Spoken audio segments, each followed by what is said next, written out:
magla-lunch time na pala. So ngayon, nandito kami sa House of Unlimited by Ate Red. So, grand opening niya and may promo sila. So, i-grab namin yon. Then, dito try namin magmumukbang kami. So, mamaya i-post ko na lang din yung mga menu niya para makita din and para mapuntahan din. Hindi to sponsored, hindi ko siya kilala. Nakita lang namin siya sa Facebook. So, parang gusto namin i-try. Yan, ayan yung store niya. So, nandito lang yan, along highway lang siya.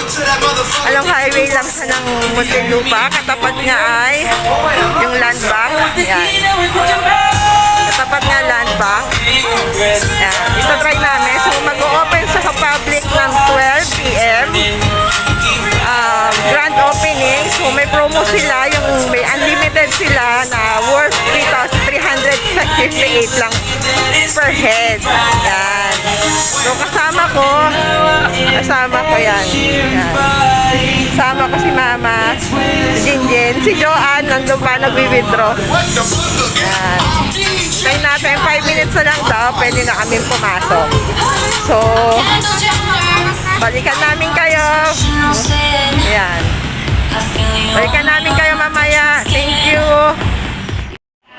Nandito na kami sa loob. Hinihintay na lang namin si Joanne. Tapos, nag-order na din kami. Mamaya, mag-update na lang kami kung tapos na kami or kung na-serve na yung pagkain. Itatry ko at tatanong ko sila kung pwede ko bang unan yung mga menu nila. Ha? Okay, mamaya po ulit.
malawak at hindi ako kumakain. So, hanggang dito na lang guys. Kita-kita tayo ulit. Tatapos na rin namin yung pagkain namin para masulit naman namin yung binayad namin for unlimited. Okay. Tatapos na lang namin to. Tapos, balilaan na lang namin kayo pag pauwi na kami. And, i-attach ko na lang dito guys yung address nila para gusto nyo puntahan at i-try. Eh, makikita nyo, ilalagay ko na lang sa description box yung address nila. Okay? Bye guys!